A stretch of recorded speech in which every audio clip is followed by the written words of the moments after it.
Alain Félix, rédacteur en chef adjoint du Télégramme, nous reviendrons sur la grève au CMB, sur le défi brestois et puis sur la politique avec notamment les primaires socialistes ce week-end.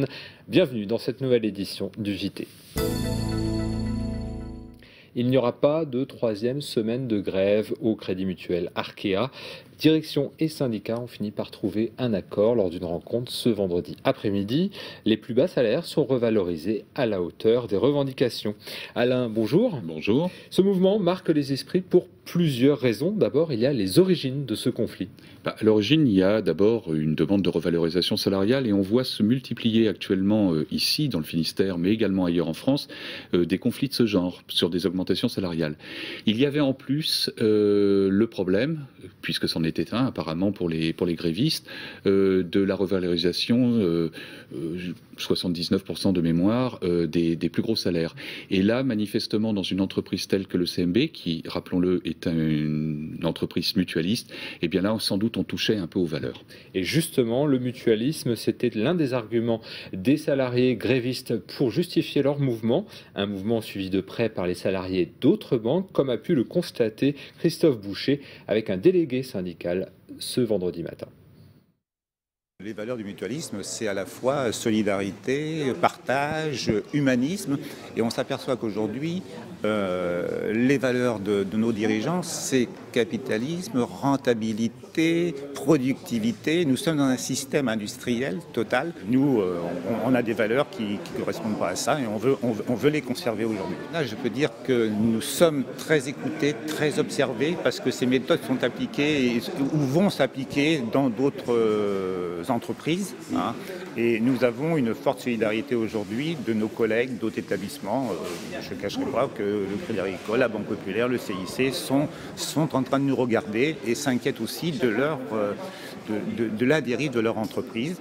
Ils sont très à l'écoute et ils retrouvent au travers de notre lutte tout ce qu'ils vivent aujourd'hui. Donc c'est vraiment, je dirais, un mal profond qui existe dans le monde salarié de la banque aujourd'hui. Alors dans ce contexte de crise, on peut aussi se poser une question, Alain, est-ce qu'il y a un risque de contagion aux autres banques ? C'est pas du tout impossible, mais c'est vrai que pour reprendre cette idée du mutualisme, tel que votre invité l'a évoqué, qui dit mutualisme dit, attention, pas cogestion, hein, ni autogestion, encore moins. En revanche, une certaine forme de démocratie interne, ne serait-ce que par les représentants des caisses dans le fonctionnement de l'entreprise. Et qui dit démocratie dit peut-être la recherche d'une certaine équité.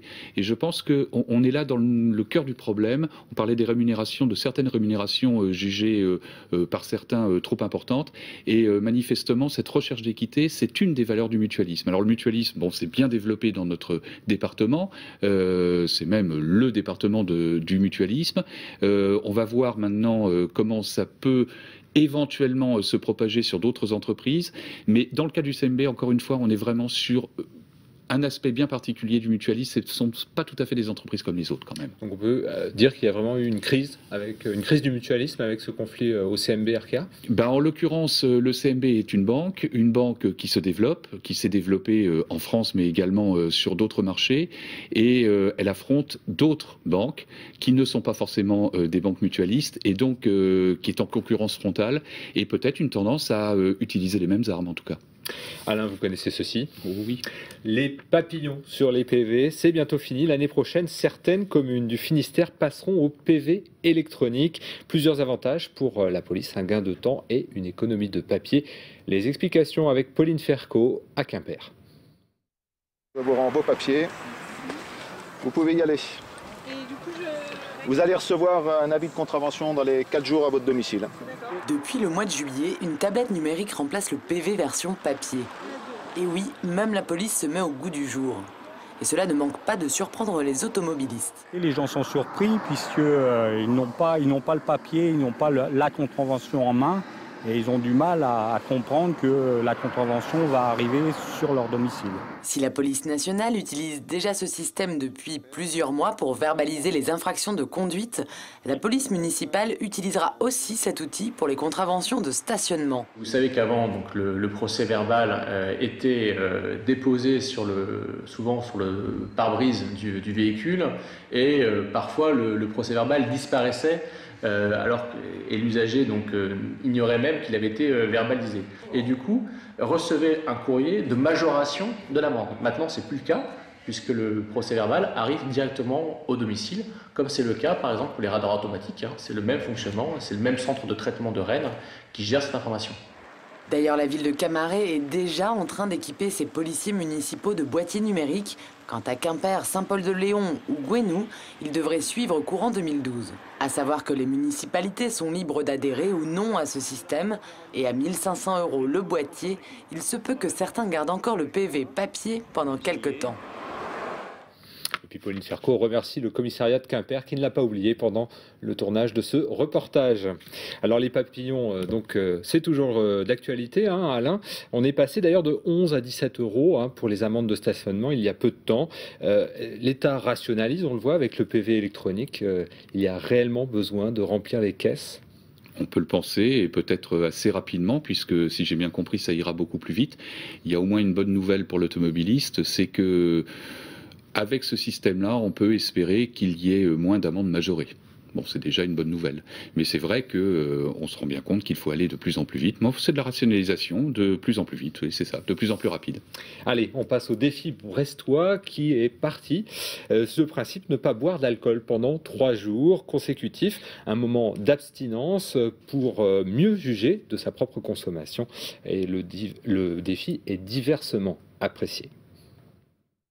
Premier constat, le défi brestois a beau exister depuis plus de 25 ans, il n'est pas très connu. Vous connaissez le défi brestois ? Non, pas du tout. Vous connaissez pas le défi brestois ? Non, pas du tout, non. Vous savez pas ce que c'est ? Non. Et pour arrêter de l'alcoolémie et ce genre de choses. C'est 3 jours sans boire d'alcool sur une semaine, donc 3 jours au choix sur une semaine. Vous en pensez quoi ? Je pense que c'est bien. Ah, c'est très bien, parce que moi je ne bois jamais, du coup, c'est très très bien. L'alcoolisme en Bretagne et à Brest, il faut y remédier. De stigmatiser à ce point-là au niveau de l'alcool, c'est un petit peu couillon, parce que chacun fait ce qu'il veut finalement. Après, chacun prend ses responsabilités surtout. Je sais ce que j'ai à faire, moi, j'ai pas besoin qu'on vienne me le dire. Des fois j'en prends une bonne, de murge, mais bon, après j'arrête. Et pendant combien de temps ? Après ça peut durer 15 jours, une semaine. Finalement, le défi, c'est surtout s'interroger sur sa propre consommation d'alcool. Dans le programme, le lundi de la santé du 10 octobre sera consacré d'ailleurs à cette question. Qu'est-ce que boire normalement ? Notre intérêt, c'est de voir comment chacun se réapproprie ces normes-là.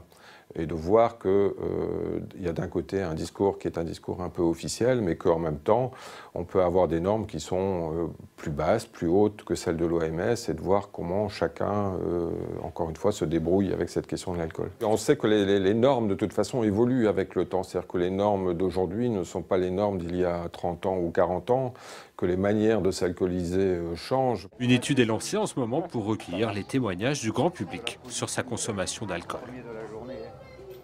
Et le défi brestois, c'est jusqu'à jeudi prochain. Plus près de nous, il y a l'actualité politique avec ce week-end.